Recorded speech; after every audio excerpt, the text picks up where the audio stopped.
भाषेला धरून दोनही नेते आता एकत्रित मोर्चामध्ये सहभागी होतील असा इशारा संजय राऊत यांनी दिला आहे आणि त्यानंतर दोनही नेत्यांच्या एकत्रित येण्याच्या चर्चेला देखील उधाण आलं आहे. आपल्यासोबत मनसेचे ज्येष्ठ नेते तथा प्रवक्ते प्रकाश महाजन आहेत. काका, काय सांगाल? पुन्हा एकदा टाळी देण्याचा विचार, मराठी मुद्द्याला घेऊन दोन्ही नेते एकत्रित येतील, तुमची काय भावना आहे? टाळीचा प्रश्न नाही, आता एकत्रच आहोत ना. बरं. आमच्या आव्हानाला त्यांनी प्रतिसाद दिले, आमच्या टाळीला त्यांनी प्रतिटाळी दिली. बरं. अत्यंत आनंदाची स्वागतार्ह गोष्ट, बरं. मराठी मनाला सुखवणारी गोष्ट.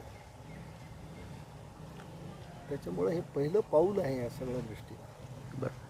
दोनही नेते एकत्रित येत आहेत, तो म्हणजे मराठीचा मुद्दा. अस्मिता मराठी म्हटलं जातं. मराठीसाठी ते दोनही नेते, मग ती भाषेचा वाद असेल किंवा भाषेवरून निर्माण झालेला जो काही आता प्रश्न पाहता आपण तो असेल, मराठीला आग्रही धरून, हिंदुत्वाला आग्रही धरून आता हिंदुत्वानंतर मराठी मुद्दा तेवढाच गाजतोय आणि दोनही भावांना आता ह्या मराठीच्या मुद्द्यानंतर महाराष्ट्र कुठेतरी प्रतिसाद देतोय. काय भावना?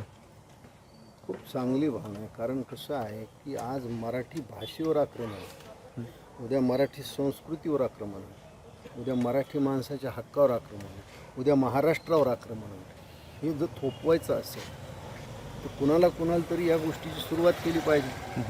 म्हणून राजसाहेबांनी काल आव्हान केलं की कसलंही पक्ष अभिनिवेश नाही, बरं, पक्षाचे विचार बाहेर ठेवून आपण एकत्र मराठीसाठी येऊ. बरं, अत्यंत चांगली गोष्ट आहे आणि समोरून त्या प्रकारे आम्हाला प्रतिसाद मिळाला आहे, त्याच्यावर आनंदाची गोष्ट आहे. बरं.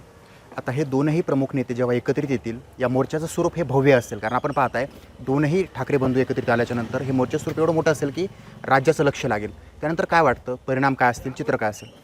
परिणाम निश्चित चांगले होते. कारण कुठल्याही राज्यामध्ये हिंदीची सक्ती नाही, ती महाराष्ट्रात आम्ही का सहन करायची? आणि दोन ठाकरे एकत्र आल्यानंतर मराठीवर अशा प्रकारे अन्याय कोणी करू शकत? बरं. की निश्चित मराठी माणसासाठी, मराठी मुलांसाठी मराठी संस्कृती आवश्यक आहे. कारण ज्या वयात तुम्हाला जे शिकायला पाहिजे त्याच्या व्यतिरिक्त जर तुम्ही त्याच्यावर लादलं तर एक जुलमाचा रामराम होईल. बरं. त्याच्यामुळे जी आम्ही भूमिका घेतली आहे त्या भूमिकेला सगळ्यांनी सहकार्य केलं पाहिजे. आणि आम्ही आव्हान केलं, त्याला समोर आम्हाला प्रतिसाद आला.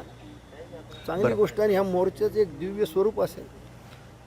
मराठी, मुंबई, मनसे आणि मोर्चा हे सर्व काही जेव्हा होतं तर त्यावेळेला गुणरत्न सदावर्ते यांनी ही देखील मागणी केली की मनसे जर असा मोर्चा काढत असेल तर त्यांच्यावर गुन्हे दाखल करायला हवे, त्यांना आत टाकायला हवं.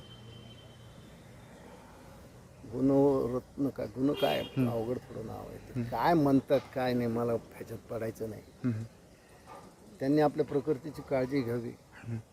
दोन ठाकरे बंधू एकत्र आल्यामुळं त्यांच्या जो पोटशूळ किंवा आपण मूळ व्याध याची त्यांनी गोळ्या घ्याव्या, बर्नाला आणून ठेवावं. बरं. कावळ्याच्या शापाने ढोर मरत नसतं. बरं. सदावर्तीने लक्षात घ्यावं. तू किती आटापिटा केलास, तू काही जरी बोललास तरी मोर्चा निघणारी काळ्या दगडावरची पांढरी रेडे. तुझ्यात हिंमत असेल तर तू अडवायला समोर येईल. पहिल्यांदा मी समोर उभा राहतो. टी व्हीवर बसून आणि कुठं बसून धमक्या देऊ नको. सरकारी संरक्षणात धमक्या देणं सोडून द्यावं. तुला काय करायचं तुझं स्वातंत्र्य आहे आणि आम्ही काय करायचं आम्हाला स्वातंत्र्य. आम्हाला तू शिकवू नकोस काय. बरं. काका, भव्य मोर्चा निघतोय, दोघंही बंधू जेव्हा एकत्रित असतील तर चित्र हे काहीसं वेगळं असेल. येणाऱ्या काही दिवसांमध्ये राजकारणासाठी एकत्र नाही आले, मात्र मराठी मुद्द्यासाठी एकत्र येत आहेत. ही हुलकावणी कशी म्हणावं लागेल किंवा हे कशाचे संकेत आहेत भविष्यात? चांगलेच संकेत येत असतात. आम्ही मागे सुद्धा म्हणलो होतो की आकाशात नक्षत्र अत्यंत चांगले आहेत. मूल चांगलं आणि सुदृढ जन्माला येईल, आपण वाटतो. बरं, नक्कीच आपण पाहता हे संकेत चांगले आहेत आणि मूल सुदृढ जन्माला येईल असं या ठिकाणी प्रकाश महाजन मनसे नेते यांनी बोलून दाखवलं. म्हणजे मूल जे आहे ते येणारी युती आणि त्यासोबतच येणारं काही भवितव्य यावर बोल त्यांनी प्रतिक्रिया दिलेली आहे. सचिन बडे, लोकशाही मराठी, छत्रपती संभाजीनगर. लोकशाही मराठी, ऐका, पहा, जागरूक रहा.